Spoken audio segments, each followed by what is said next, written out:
এসেছে। বিশ্বনবী বলেন, মুসা আলাইহিস সালাম আল্লাহর একবার প্রশ্ন করলেন, ইয়া রাব আল্লিমনি দুআআন আদউ বিহি, আপনি আমার এমন একটা জিকির শিক্ষা দেন যেই জিকির দিয়ে আমি শুধু আপনার জিকির করব, কেউ এই জিকির করতে পারবে না। এই জিকির জানবো শুধু আমি, আর জানবেন কথা কোন? প্রশ্ন করছে কে? হ্যাঁ, কাকে করেছে?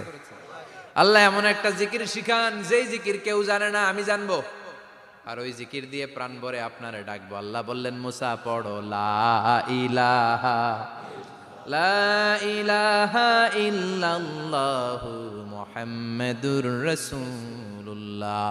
মুসা আলাইহিস সালাম বললেন, আল্লাহ চাইলাম কি, কইলেন কি? লা ইলাহা তো জাতীয় জিকির, এটা তো আন্তর্জাতিক জিকির, এটা জানে না এমন কেউ নাই, এমনকি হিন্দু ভাইরাও জানে। কথা কন। আল্লাহ আমি তো চাইছিলাম এক্সক্লুসিভ, আমার জন্য স্পেশাল।